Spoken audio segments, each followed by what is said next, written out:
Hallelujah. ਸਾਰਿਆਂ ਨੂੰ ਜੈ ਮਸੀਹ ਕੀ। ਮੈਂ ਪਰਮੇਸ਼ਵਰ ਦਾ ਧੰਨਵਾਦ ਕਰਦੀ ਹਾਂ। ਉਸ ਦਾ ਸੱਚਮੁੱਚ ਉਹ ਆਦਰ ਦੇ ਯੋਗੇ, ਮਹਿਮਾ ਦੇ ਯੋਗੇ ਹੈ। ਉਹਦੀ ਮਹਾਨ ਕਰੁਣਾ ਹੈ। ਮੁਰਦਿਆਂ ਨੂੰ ਜ਼ਿੰਦਾ ਕਰਨ ਵਾਲਾ ਪਰਮੇਸ਼ਵਰ ਹੈ। ਲਿਵਿੰਗ ਗੋਡ ਹੈ। ਮੈਂ ਤੇ ਪੂਰਾ ਵਿਸ਼ਵਾਸ ਕਰਦੀ ਹਾਂ ਕਿ ਜੋ ਅਸੀਂ ਉਸ ਤੋਂ ਪ੍ਰਾਰਥਨਾ ਕਰਦੇ ਹਾਂ ਨਾ, ਉਹ ਸਾਡਾ ਉੱਤਰ ਦਿੰਦਾ ਹੈ। ਚਾਹੇ ਉੱਤਰ ਲੇਟ ਹੋਵੇ, ਲੇਕਿਨ ਉਹ ਉੱਤਰ ਜ਼ਰੂਰ ਦਿੰਦਾ ਹੈ ਔਰ ਉਹ ਸਾਡੀ ਜ਼ਿੰਦਗੀਆਂ ਨੂੰ ਸੰਭਾਲ ਕੇ ਰੱਖਦਾ ਹੈ। ਆਈਏ ਅਸੀਂ ਵਚਨ ਚੋਂ ਦੇਖਦੇ ਹਾਂ। ਅੱਜ ਜ਼ਬੂਰ ਪੜਾਂਗੇ।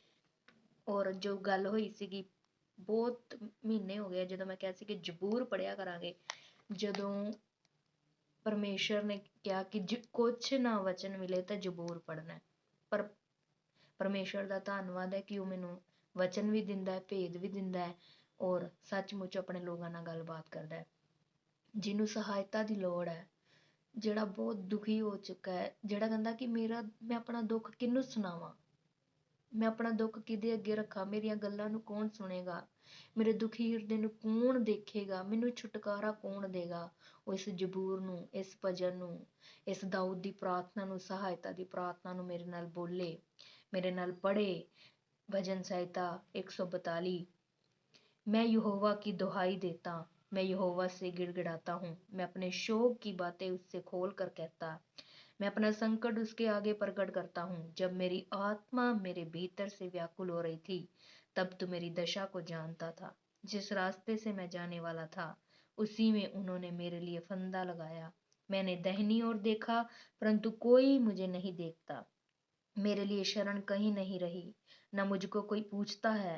हे यहोवा, मैंने तेरी दुहाई दी है, मैंने कहा तू मेरा शरण स्थान है, मेरे जीते जी तू मेरा भाग है। मेरी चिल्लाहट को ध्यान देकर सुन, क्योंकि मेरी बड़ी दूरदर्शा हो गई है। जो मेरे पीछे पड़े हैं उनसे मुझे बचा ले, क्योंकि वह मुझसे अधिक सामर्थी हैं। मुझको बंदी गृह से निकाल कि मैं तेरे नाम का धन्यवाद करूं। धर्मी लोग मेरे चारों ओर आएंगे, क्योंकि तू मेरा उपकार करेगा। हालेलुया। परमेश्वर ਦਾ ਧੰਨਵਾਦ ਕਰਦੇ ਹਾਂ ਔਰ ਅੱਜ ਦੇ ਵਚਨ ਚੋਂ ਪੜਾਂਗੇ। ਲੂਕਾ ਦੀ ਅੰਜੀਲ ਉਸ ਦਾ 9 ਬਾਬ ਉਸ ਦੀ 25 ਆਇਤ ਚ ਦੇਖਾਂਗੇ ਕੀ ਲਿਖਿਆ ਹੈ। यदि मनुष्य सारे जगत को प्राप्त करे और अपना प्राण खो दे या उसकी हानि उठाए तो उसे क्या लाभ होगा। इतने लिखा है, परमेश्वर के वचन च लिखा है कि यदि मनुष्य सारे जगत को प्राप्त करे और अपना प्राण खो दे या उसकी हानि उठाए तो उसे क्या लाभ होगा।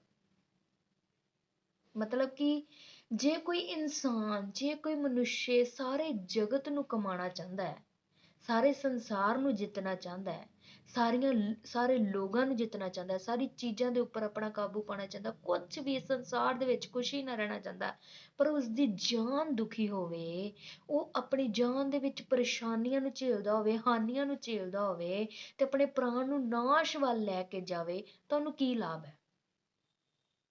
ਪਰਮੇਸ਼ਰ ਦਾ ਵਚਨ ਕਹਿੰਦਾ ਉਹਨੂੰ ਕੀ ਫਾਇਦਾ ਕੀ ਹੈ ਜੇ ਤੁਸੀਂ ਸੰਸਾਰ ਦੇ ਵਿੱਚ ਹੋ, ਸੰਸਾਰ ਨੂੰ ਜਿੱਤ ਰਹੇ ਹੋ, ਸੰਸਾਰ ਨੂੰ ਮਨਾ ਰਹੇ ਹੋ, ਸੰਸਾਰ ਦੀਆਂ ਗੱਲਾਂ ਕਰ ਰਹੇ ਹੋ, ਸਭ ਕੁਝ ਕਰ ਰਹੇ ਹੋ, ਤੇ ਜੇ ਤੁਹਾਡਾ ਪ੍ਰਾਣ ਹੀ ਨਹੀਂ ਬਚਾਇਆ ਗਿਆ ਤੁਹਾਨੂੰ ਕੀ ਲਾਭ ਹੈ। ਜੇ ਸੰਸਾਰ ਦੇ ਵਿੱਚ ਰਹਿ ਕੇ ਅਸੀਂ ਆਪਣੇ ਪ੍ਰਾਣ ਖੋ ਦਿੰਨੇ ਆ ਔਰ ਸੰਸਾਰ ਨੂੰ ਜਿੱਤਦੇ ਆ ਤਾਂ ਵੀ ਤੁਹਾਡੇ ਕੋਲ ਜਿੱਤਿਆ ਨਹੀਂ ਜਾਣਾ। ਕਿਉਂਕਿ ਜੇ ਤੁਸੀਂ ਅੱਜ ਸੰਸਾਰ ਨੂੰ ਜਿੱਤਣ ਦੀ ਕੋਸ਼ਿਸ਼ ਕਰੋਗੇ ਤੇ ਇੱਕ ਮੰਨੇਗਾ ਦੂਜਾ ਰੁੱਸੇਗਾ, ਇੱਕ ਮੰਨੇਗਾ ਦੂਜਾ ਰੁੱਸੇਗਾ, ਇੱਕ ਦੇ ਨਾਲ ਗੱਲ ਕਰੋਗੇ ਦੂਜਾ ਰੁੱਸੇਗਾ। ਇਹ ਸੰਸਾਰ ਦੀ ਰੀਤ ਹੈ। ਅੱਜ ਨੂੰ ਹੋਰ ਤੇ ਕੱਲ ਨੂੰ ਹੋਰ, ਤੁਹਾਡੇ ਮੂੰਹ ਤੇ ਹੋਰ, ਪਿੱਠ ਪਿੱਛੇ ਹੋਰ। ਵੀਡੀਓ ਦੇ ਵਿੱਚ ਮੈਂ ਬਹੁਤ ਵਾਰੀ ਬੋਲਿਆ, ਦੁਨੀਆ ਰੰਗ ਭਰੰਗੀ ਹੈ। ਇਹ ਸੰਸਾਰ ਜਿਹੜਾ ਨਾ ਇਹ ਰੰਗ ਭਰੰਗਾ ਹੈ, ਪਰ ਸਾਡਾ ਪਰਮੇਸ਼ਰ ਸਦਾ ਲਈ ਇੱਕੋ ਪਰਮੇਸ਼ਰ ਹੈ। ਉਹਦਾ ਵਚਨ ਅਟਲ ਹੈ, ਉਹਦਾ ਵਚਨ ਸੱਚਾ ਹੈ। ਉਹ ਕਹਿੰਦਾ ਮੈਂ ਅੱਜ ਕੱਲ ਯੁਗਨ ਯੁਗ ਇੱਕੋ ਜਿਹਾ ਪਰਮੇਸ਼ਰ ਹਾਂ। ਉਸਨੂੰ ਚੱਖ ਕੇ ਪਰਖ ਕੇ ਤਾਂ ਦੇਖੋ ਉਹ ਕਿੰਨਾ ਭਲਾ ਪਰਮੇਸ਼ਰ ਹੈ। ਕਹਿੰਦਾ ਕਿ ਜੇ ਤੁਸੀਂ ਸੰਸਾਰ ਨੂੰ ਜਿੱਤ ਲਿਆ ਤਾਂ ਆਪਣੇ ਪ੍ਰਾਣ ਨੂੰ ਨਾਸ਼ ਕਰ ਲਿਆ। ਸੰਸਾਰ ਕਰਕੇ, ਸੰਸਾਰ ਦੇ ਕੰਮ ਕਰਕੇ, ਸੰਸਾਰ ਦੀਆਂ ਚੀਜ਼ਾਂ ਕਰਕੇ, ਸੰਸਾਰ ਦੇ ਰਿਸ਼ਤੇਦਾਰੀ, ਲੋਕਾਂ, ਸਭ ਕੁਝ ਸੰਸਾਰ ਦੇ ਵਿੱਚ ਕਰਕੇ ਜੇ ਤੁਹਾਡਾ ਪ੍ਰਾਣ ਹੀ ਨਾਸ਼ ਹੋ ਗਿਆ, ਜੇ ਤੁਹਾਨੂੰ ਆਤਮਾ ਹੀ ਨਹੀਂ ਪਰਮੇਸ਼ਵਰ ਦੀ ਮਿਲੀ, ਜੇ ਤੁਸੀਂ ਆਤਮਾ ਦੇ ਕੰਮ ਨਹੀਂ ਕੀਤੇ, ਜੇ ਤੁਸੀਂ ਸਵਰਗ ਦੇ ਲਈ ਮਿਹਨਤ ਨਹੀਂ ਕੀਤੀ, ਤਾਂ ਫਿਰ ਤੁਹਾਨੂੰ ਕੀ ਲਾਭ ਹੈ?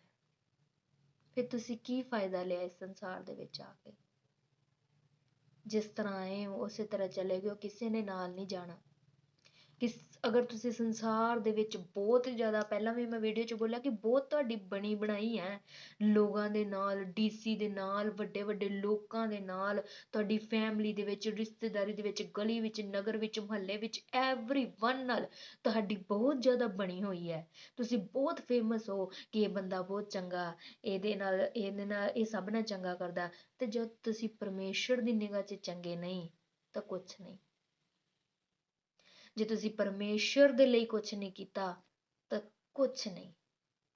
ਇਹਦੇ ਅੱਗੇ ਲਿਖਿਆ ਕਿ ਜੋ ਕੋਈ ਮੁਝਸੇ और मेरी बातों से लजाएगा, ਮਤਲਬ ਕਿ ਜੋ ਕੋਈ ਪਰਮੇਸ਼ਰ ਤੋਂ ਤੇ ਪਰਮੇਸ਼ਰ ਦੀਆਂ ਗੱਲਾਂ ਕਰਨ ਤੋਂ ਸ਼ਰਮਾਏਗਾ, मनुष्य का पुत्र भी यानी यीशु मसीह जब अपनी और अपने पिता की और पवित्र स्वर्गदूतों की महिमा सहित आएगा तो उससे लजाएगा। ਅੱਜ ਅਗਰ ਤੁਸੀਂ ਪਰਮੇਸ਼ਰ ਦੇ ਕੰਮਾਂ ਨੂੰ ਕਰਨ ਦੇ ਲਈ, ਪਰਮੇਸ਼ਰ ਦੇ ਵਚਨਾਂ ਨੂੰ ਬੋਲਣ ਦੇ ਲਈ, ਗਵਾਹੀ ਦੇਣ ਦੇ ਲਈ, ਆਰਾਧਨਾ ਕਰਨ ਦੇ ਲਈ, ਉਸਦਾ ਨਾਮ ਜਪਣ ਦੇ ਲਈ, ਉਸਦੇ ਘਰ ਦੇ ਵਿੱਚ ਜਾਣ ਦੇ ਲਈ ਸ਼ਰਮ ਖਾਂਦੇ ਹੋ, ਤੁਹਾਨੂੰ ਸ਼ਰਮ ਆਉਂਦੀ ਹੈ, ਤਾਂ ਇੱਕ ਦਿਨ ਮੇਰਾ ਪਿਤਾ, ਸਵਰਗੀ ਪਿਤਾ, ਜਦੋਂ ਉਹ ਆਪਣੇ ਸਵਰਗਦੂਤਾਂ ਦੇ ਨਾਲ ਆਏਗਾ ਤੇ ਉਹ ਵੀ ਤੁਹਾਡੇ ਤੋਂ ਸ਼ਰਮ ਖਾਏਗਾ ਔਰ ਕਹੇਗਾ ਮੈਂ ਨਹੀਂ ਉਹਨਾਂ ਨੂੰ ਜਾਣਦਾ। ਕਿਉਂਕਿ ਤੁਸੀਂ ਉਹਨੂੰ ਹੁਣ ਇਗਨੋਰ ਕਰ ਰਹੇ ਹੋ, ਤੁਸੀਂ ਉਹਨੂੰ ਹੁਣ ਕਹਿੰਦੇ ਕਿ ਅਸੀਂ ਨਹੀਂ ਜਾਣਦੇ, ਸੁਣ ਕੇ ਵੀ ਇਗਨੋਰ ਕਰਦੇ ਹੋ। ਇੱਕ ਦਿਨ ਆਏਗਾ ਉਹ ਵੀ ਤੁਹਾਨੂੰ ਇਗਨੋਰ ਕਰ ਦੇਗਾ। ਸੋ ਪਰਮੇਸ਼ਰ ਦਾ ਵਚਨ ਕਹਿੰਦਾ ਹੈ ਕਿ ਜੇ ਤੂੰ ਸਾਰੇ ਸੰਸਾਰ ਨੂੰ ਪ੍ਰਾਪਤ ਕਰ ਰਿਹਾ, ਸੰਸਾਰ 'ਚ ਰਹਿ ਕੇ ਆਪਣਾ ਪ੍ਰਾਣ ਵੀ ਨਾਸ਼ ਕਰ ਰਿਹਾ, ਤਾਂ ਤੈਨੂੰ ਕੀ ਲਾਭ ਹੈ? ਨਾ ਸੰਸਾਰ ਤੇਰਾ ਹੋਇਆ ਤੇ ਨਾ ਪ੍ਰਾਣ ਤੇਰੇ ਹੋਏ, ਨਾ ਤੂੰ ਪ੍ਰਾਣ ਬਚਾ ਸਕਿਆ ਆਪਣੇ। ਆਪਣੀ ਆਤਮਾ ਦੇ ਵਿੱਚ ਅਸੀਂ ਨੋਟ ਕਰੀਏ ਕਿ ਅਸੀਂ ਸਵਰਗ ਦੇ ਲਈ ਕਿੰਨੀ ਮਿਹਨਤ ਕੀਤੀ ਹੈ, ਪਰਮੇਸ਼ਰ ਦੇ ਲਈ ਕਿੰਨੀ ਮਿਹਨਤ ਕੀਤੀ, ਪਰਮੇਸ਼ਰ ਦੇ ਕੰਮਾਂ ਲਈ ਕਿੰਨੀ ਮਿਹਨਤ ਕੀਤੀ ਹੈ। ਇੱਥੇ ਸਾਫ਼ ਲਿਖਿਆ ਹੈ, ਜੇ ਕੋਈ ਮੇਰੇ ਤੋਂ ਤੇ ਮੇਰੇ ਵਚਨਾਂ ਤੋਂ ਬੋਲਣ ਤੋਂ ਸ਼ਰਮਾਏਗਾ।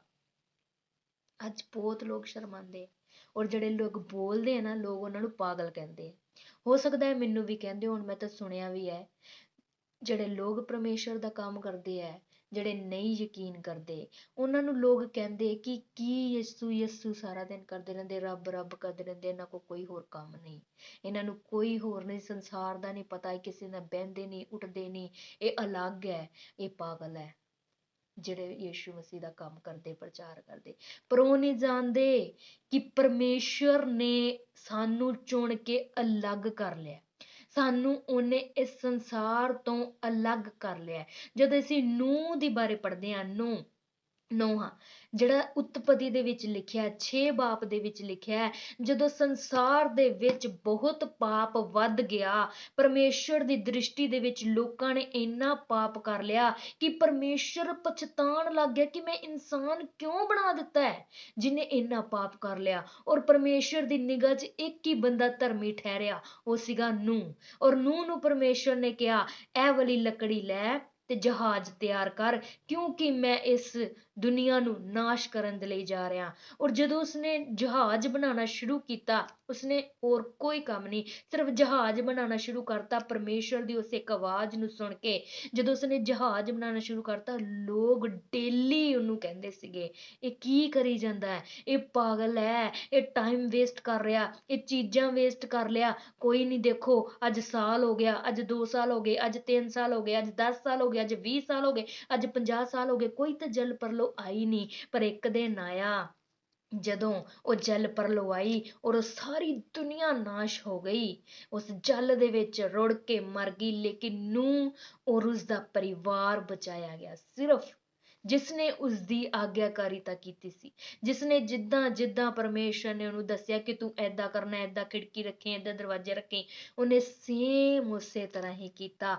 ਲੋਕ ਉਹਨੂੰ ਵੀ ਪਾਗਲ ਕਹਿੰਦੇ ਸੀ ਲੇਕਿਨ ਉਹ ਬਚਾਇਆ ਗਿਆ। ਅੱਜ ਲੋਕ ਸਾਨੂੰ ਵੀ ਕਹਿੰਦੇ ਨੇ ਕਿ ਅਸੀਂ ਏਦਾਂ ਕਰਦੇ ਹਾਂ ਲੇਕਿਨ ਅਸੀਂ ਬਚਾਏ ਹੋਏ ਹਾਂ, ਅਸੀਂ ਛੁਟਕਾਰਾ ਪਾਏ ਹਾਂ, ਅਸੀਂ ਪਰਮੇਸ਼ਰ ਦੀ ਪਵਿੱਤਰ ਆਤਮਾ ਨੂੰ ਪਾਇਆ, ਅਸੀਂ ਪਰਮੇਸ਼ਰ ਦੀ ਸਾਮਰਥ ਨੂੰ ਪਾਇਆ ਜਿਹੜੀ ਸਾਨੂੰ ਚੁੱਪ ਰਹਿਣ ਨਹੀਂ ਦਿੰਦੀ, ਜਿਹੜੀ ਕਹਿੰਦੀ ਹੈ ਉੱਠ ਦਵਾ ਕਰ, ਉੱਠ ਪ੍ਰਚਾਰ ਕਰ, ਉੱਠ ਉੱਥੇ ਜਾ ਦਵਾ ਕਰ, ਉੱਠ ਪਰਮੇਸ਼ਰ ਦੇ ਨਾਮ ਨੂੰ ਉੱਚਾ ਕਰ, ਉੱਠ ਸੁਸਮਾਚਾਰ ਫੈਲਾ।